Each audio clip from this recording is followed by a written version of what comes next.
Hello friends, आप सभी का एक बार पुनः स्वागत है उत्कर्ष बायोलॉजी क्लासेस में। फ्रेंड्स, हम लोगों ने एक एमसीक्यू का सीरीज स्टार्ट किया है और उसी सीरीज को हम लोग बढ़ाएंगे आगे। ठीक है, तो हम लोगों ने इकोलॉजी शुरू किया था या इन्वायरमेंटल साइंस स्टडी करना शुरू किया है।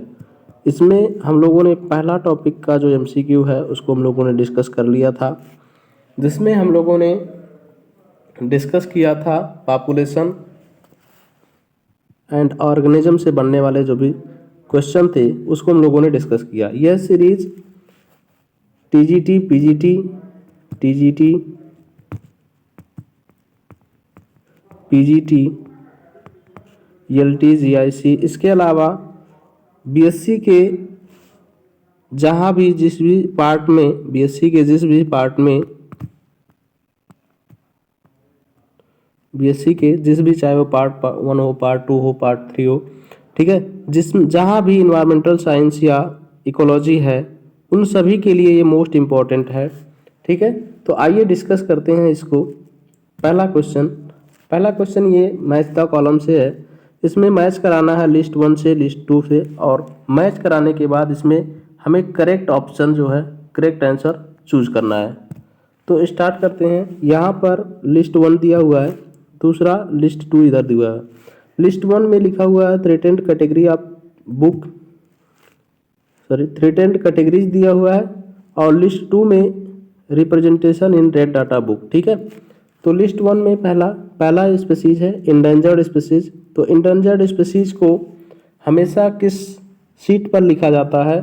तो इंडेंजर्ड स्पीसीज जो होते हैं, यानी इंडेंजर्ड स्पीसीज होते क्या है? वह स्पीसीज जो बिल्कुल एक्सटिंक्ट होने के कगार पर हैं या जिनकी जनसंख्या जो है वो समाप्त होने के कगार पर है, ऐसे स्पीसीज को इंडेंजर्ड स्पीसीज कहते हैं, और इन्हें रेड सीट पर लिखा जाता है। तो पहला का क्या हो जाएगा?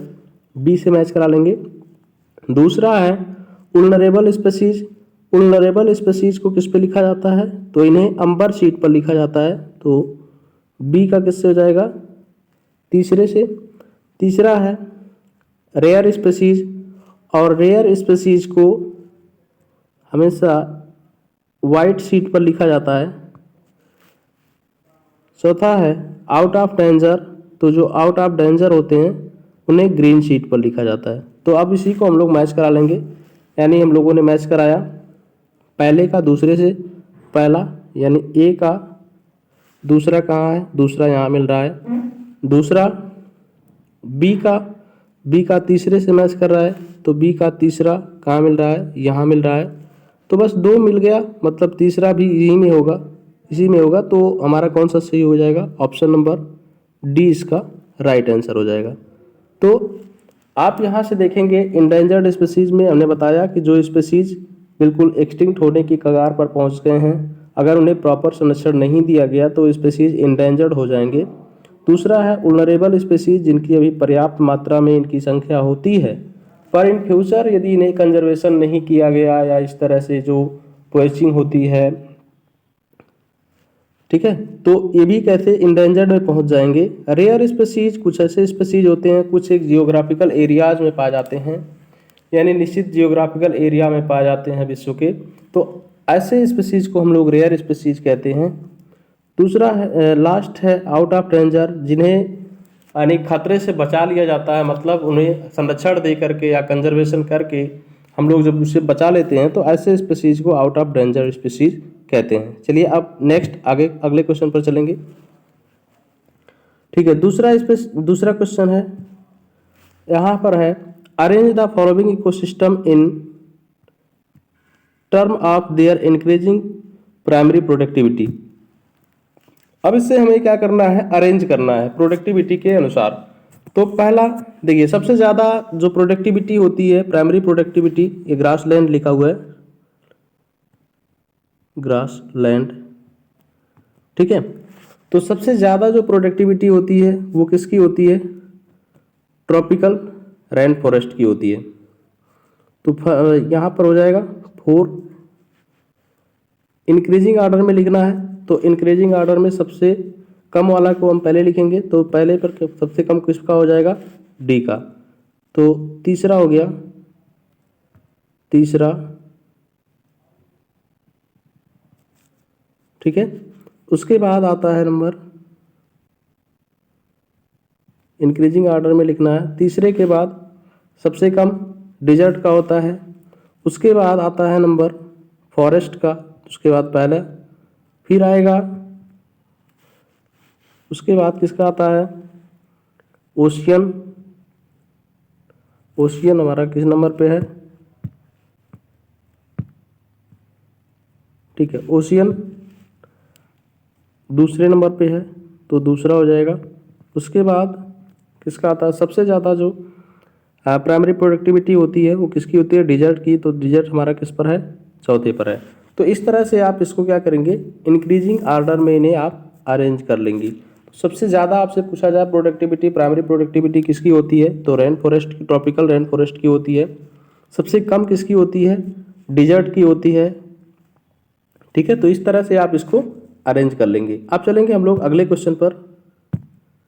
अगला क्वेश्चन कह रहा है Periyar wild life sanctuary is located in, Periyar wild life sanctuary कहाँ पर स्थित है, ठीक है। तो पेरियार क्या वो केरला में स्थित है, कोलकाता में, तमिलनाडु में या आंध्र प्रदेश में। तो पेरियार जो नेशनल पार्क है ये कहाँ पर है, तो ये पाया जाता है केरला में। कहाँ पर पाया जाता है, केरला में। और आपसे ये भी पूछा जा सकता है कि ये किसके लिए फेमस होता है, तो ये फेमस है एलिफेंट के लिए, एलिफेंट के कंजर्वेशन के लिए ये फेमस है, ठीक है। ये पेन चल नहीं पा रहा है, एलिफेंट,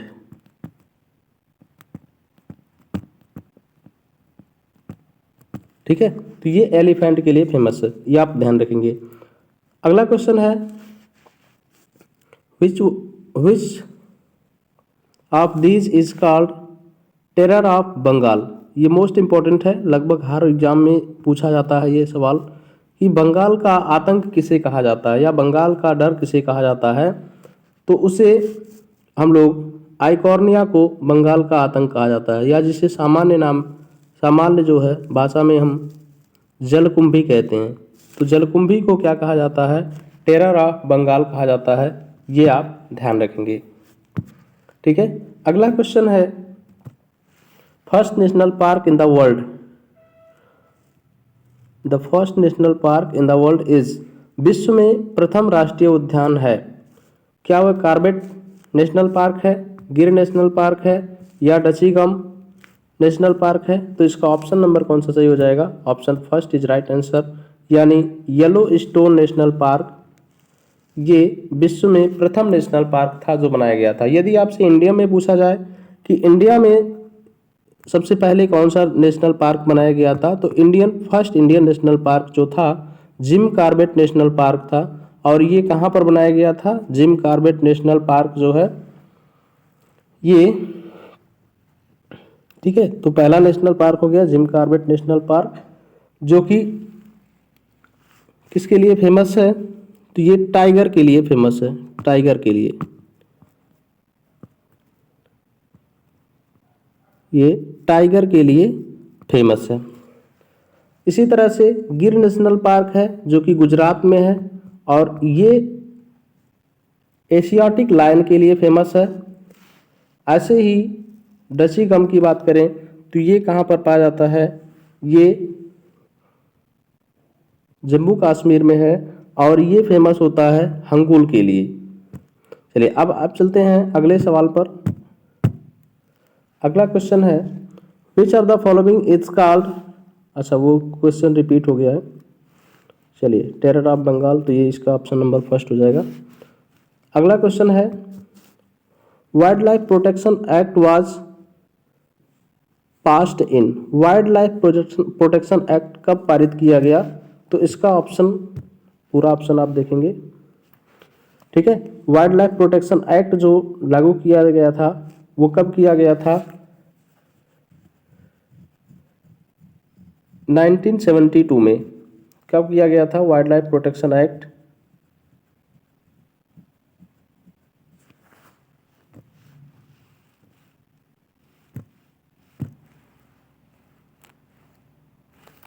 तो ये कहाँ तक हो गया, यहाँ तक हम लोगों ने देख लिया था, ठीक है। तो इसका ऑप्शन नंबर कौन सा सही हो जाएगा? इसका ऑप्शन नंबर सही हो जाएगा, ऑप्शन नंबर इसका सही हो जाएगा बी।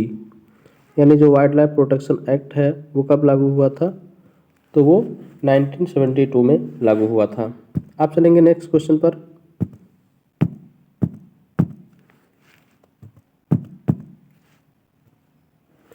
नेक्स्ट क्वेश्चन कह रहा है WWF has logo for conservation of. WWFN किसके संरक्षण के हेतु संकेत है? यानी कि जो WWF है उसके लिए क्या संकेतक यूज किया गया है या इसका लोगो क्या लगाया गया है? तो लोगो की बात हम करेंगे तो WWF का जो लोगो है वह क्या होता है? जायंट पांडा, यानी जायंट पांडा। ठीक है, तो इसका क्या हो जाएगा ऑप्शन? सॉरी, रेड पांडा होना चाहिए, रेड पांडा। तो इसका कौन सा ऑप्शन सही हो जाएगा? तो ऑप्शन नंबर इसका सही हो जाएगा। ठीक है, तो सॉरी ये सी नहीं है, तो इसका ऑप्शन नंबर जो है वो क्या हो जाएगा? ऑप्शन नंबर इसका बी हो जाएगा, रेड पांडा, सॉरी जायंट पांडा। तो इसका कौन सा सही हो जाएगा? बी सही हो जाएगा। चलिए अब नेक्स्ट क्वेश्चन पर चलेंगे। Question number 9। क्वेश्चन नंबर 9 कह रहा है the total energy fixed by green plant of an ecosystem on the whole is called. यानी कि एक पारिस्थितिकी तंत्र के हरे पौधे द्वारा, हरे पादप द्वारा नियत निर्धारित संपूर्ण ऊर्जा एकीकृत तौर पर कहलाता है। यानी कि एक प्लांट जो है, ये ग्रीन प्लांट जो भी एनर्जी बनाता है या अपने अंदर स्टिमुलेट करता है तो उसे हम क्या कहते हैं? तो उसे हम क्या कहते हैं? उसे हम लोग ग्रास प्रोडक्टिविटी कहते हैं। जितनी भी एनर्जी वो प्रोड्यूस करेगा या अपने अंदर एक्युमुलेट करेगा उसे हम क्या कहेंगे? ग्रास प्रोडक्टिविटी कहेंगे। और ग्रास प्रोडक्टिविटी से हम रेस्पिरेटरी लॉस को अगर निकाल दें तो उसका क्या हो जाएगा? नेट प्रोडक्टिविटी हो जाएगा। ठीक है, नेक्स्ट क्वेश्चन पर चलेंगे। ठीक है, अगला क्वेश्चन है the first national park established for conservation of wildlife as a integral part of nature in India. ये पहले भी हम लोग डिस्कस कर चुके हैं। तो पहला नेशनल पार्क कौन सा है? तो इस पर कोई ज़्यादा समय नहीं देंगे, तो ये क्या हो जाएगा? पहला ऑप्शन सही हो जाएगा इसका, कॉर्बेट नेशनल पार्क। और किसके लिए फेमस है? हम बता चुके हैं आपसे कि ये किसके लिए है? टाइगर के लिए, ये टाइगर के लिए फेमस है। दूसरा पेरियार नेशनल पार्क हम आपको बता चुके हैं कि ये किसके लिए है? एलिफेंट के लिए है।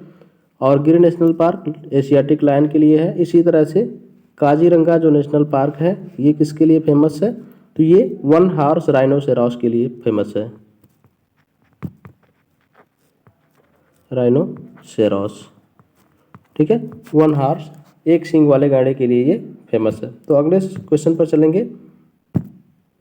अगला क्वेश्चन कह रहा है Kaziranga wild life sanctuary is famous for.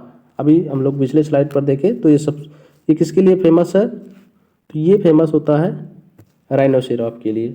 अगला क्वेश्चन है which one of the following statement is not true.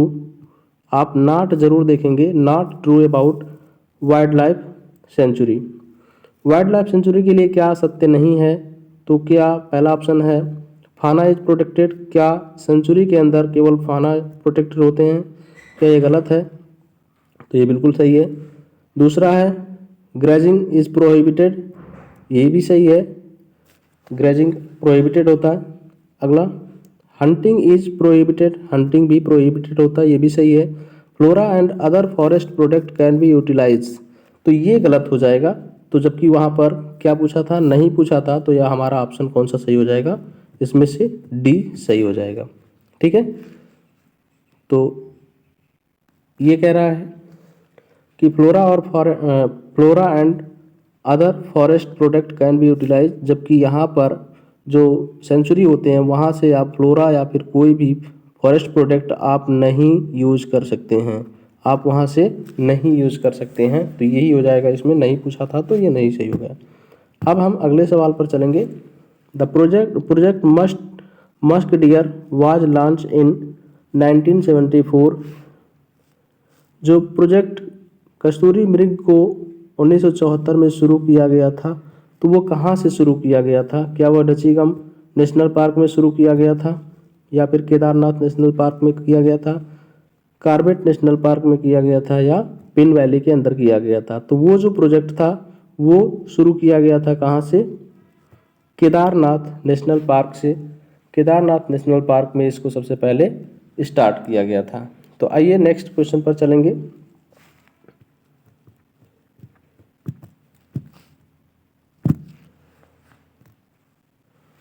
ठीक है, तो अगला सवाल है, अगले क्वेश्चन पर चलेंगे। Zoological garden are site of. Zoological garden क्या है? तो क्या वह एक्सिटिव कंजर्वेशन का पार्ट है, क्या वो इंसिटिव कंजर्वेशन का पार्ट है, बोथ ऑफ द एबव? तो इसमें से कौन सा सही हो जाएगा? यदि जूलॉजिकल गार्डन में ये चीज़ें कंजर्व की जाती हैं तो जूलॉजिकल गार्डन क्या होता है? ये एक्सिटिव कंजर्वेशन का एक एग्जाम्पल है। ठीक है, एक्सिटिव कंजर्वेशन क्या होता है? जब हम किसी भी एनिमल को या उस वाइल्ड लाइफ को प्रोटेक्शन उसके नेचुरल हैबिटाट से बाहर देते हैं तो उसे हम एक्सिटिव कंजर्वेशन कहते हैं। और यदि हम उन्हें नेचुरल हैबिटाट में ही, उनके नेचुरल हैबिटाट में ही उसे प्रोटेक्ट कर देते हैं तो उसे हम क्या कहते हैं? इंसिटिव कंजर्वेशन कहते हैं। तो इसका ऑप्शन कौन सा सही हो जाएगा? इसका ऑप्शन नंबर ए सही हो जाएगा। ठीक है, इंसिटिव कंजर्वेशन की अगर हम एग्जाम्पल की बात करें तो जैसे नेशनल पार्क, ठीक है, बायोस्फीयर रिजर्व, इसके अलावा सेंचुरीज, हॉट स्पॉट, ये सब किसमें आते हैं? ये सब इंसिटिव कंजर्वेशन के अंतर्गत आते हैं। अब चलिए नेक्स्ट हम चलते हैं अगले सवाल पर। Question number 15। क्वेश्चन नंबर 15 क्या कह रहा है? Which one of the following element play an important role in the biological nitrogen fixation. तो सबसे पहले यहाँ पर एक कुछ मिनरल्स दिए गए हैं। इन मिनरल्स में से आपको बताना है कि कौन सा ऐसा मिनरल है जो नाइट्रोजन फिक्सेशन में हेल्प करता है। तो ये ऑप्शन नंबर इसका कौन सा सही हो जाएगा? मॉलिबेडनम। मॉलिबेडनम जो है ये नाइट्रोजिनेज एंजाइम के एक्टिवेशन के लिए, यानी जो भी नाइट्रोजन फिक्सिंग एंजाइम होते हैं उनके एक्टिवेशन के लिए ये रिस्पॉन्सिबल होता है। तो ये हमारा ऑप्शन नंबर कौन सा सही हो जाएगा? ए सही हो जाएगा। ठीक है, अगले क्वेश्चन पर चलेंगे। अगला क्वेश्चन नंबर 16 है। ये कह रहा है an ecological study undertaken in rain forest of northern India, north eastern India is. तो इसमें से जब ये क्या कह रहा है, एक इकोसिस्टम के अंदर अगर ये बात कर रहा है, ठीक है, तो इसे हम क्या कहेंगे? सीन इकोलॉजी कहेंगे। इस तरह के जो स्टडी है इसे हम क्या कहेंगे? सीन इकोलॉजी कहते हैं। सीन इकोलॉजी का मतलब जब कोई पूरे इकोसिस्टम की बात हम उसके इन्वायरमेंट से करते हैं या पूरे एक कम्युनिटी की बात करते हैं, तो ऐसे जो इकोलॉजी होते हैं उसे हम क्या कहते हैं? सीन इकोलॉजी कहते हैं। और जब ये परमानेंट यानी किसी एक इंडिविजुअल या किसी स्पीसीज को लेकर के उसका इन्वायरमेंट के साथ क्या इंटरेक्शन है उसकी बात करते हैं तो उसे हम क्या कहते हैं? ऑटो इकोलॉजी कहते हैं। तो यहाँ पर पूरे फॉरेस्ट की बात हो रही है तो इसका ऑप्शन कौन सा सही हो जाएगा? ऑप्शन नंबर सी सही हो जाएगा। अब हम अगले क्वेश्चन पर चलेंगे। अगला क्वेश्चन कह रहा है globally threatened bird species is, यानी कि विश्व स्तर पर संकटग्रस्त पक्षी जाति है। तो विश्व स्तर पर जो संकटग्रस्त पक्षी है वो क्या है? Great Indian bustard. तो ऑप्शन कौन सा सही हो जाएगा? बी। आइए अगले क्वेश्चन पर चलेंगे। अगला क्वेश्चन नंबर 18। ये क्या कह रहा है? ठीक है, ये कह रहा है which among the following site is listed in UNESCO world heritage site. निम्नलिखित स्थलों में से कौन सा यूनेस्को के विश्व धरोहर सूची में संबद्ध है? तो क्या वह केवलादेव है, Keoladeo park, Ranthambore national park, या फिर माधव नेशनल पार्क, या डेजर्ट नेशनल पार्क? तो इसमें से ऑप्शन कौन सा सही हो जाएगा? केवलादेव नेशनल पार्क जो कि उत्तराखंड में है, इसे विश्व धरोहर सूची में रखा गया है। अब अगले क्वेश्चन पर चलेंगे। The largest and oldest botanical garden of India is situated at. Bharat का सबसे बड़ा और सबसे पुराना वनस्पतिक उद्यान कहाँ पर स्थित है? तो इसका ऑप्शन नंबर कौन सा सही हो जाएगा? ऑप्शन नंबर ए सही हो जाएगा, लखनऊ में है ये। ठीक है, तो नेक्स्ट क्वेश्चन है question animal leading aquatic life show adaptation. जो एनिमल एक्वेटिक लाइफ को शो करते हैं उसमें क्या क्या एडाप्टेशन होते हैं? तो इसमें क्या उसे उनके एडाप्टेशन को नेडेशन कहते हैं, क्या इन्हें क्रसोरियल एडाप्टेशन होता है, या फिर वैलुका होता है, या फोसोरियल होता है? तो इनका ऑप्शन क्या सही हो जाएगा? इनका ऑप्शन नंबर जो है, तो इसका ऑप्शन नंबर कौन सा सही हो जाएगा? नेटेटोरियल। तो जो एक्वेटिक एडाप्टेशन होता है उसे क्या कहते हैं? नेटेटोरियल कहते हैं। फोसोरियल को क्या कहते हैं? फोसोरियल जो एडाप्टेशन है, यानी जो मिट्टी में रहते हैं, बिल बना करके रहते हैं, उसे फोसोरियल एडाप्टेशन कहते हैं। क्रसोरियल क्या होते हैं? ये धावक आते हैं इसमें। तो ठीक है, तो अगले क्वेश्चन पर चलेंगे। चलिए, अगला क्वेश्चन नहीं है, तो आज के लिए हम लोग इतना ही। अब जो है हम लोग डिस्कस करेंगे अगले वीडियो में। इससे आगे के जो भी चैप्टर हैं उनको भी हम लोग चैप्टर वाइज लेंगे। तो अब आज के वीडियो में इतना ही, अगले वीडियो में मिलेंगे। तब तक के लिए आप सभी को धन्यवाद।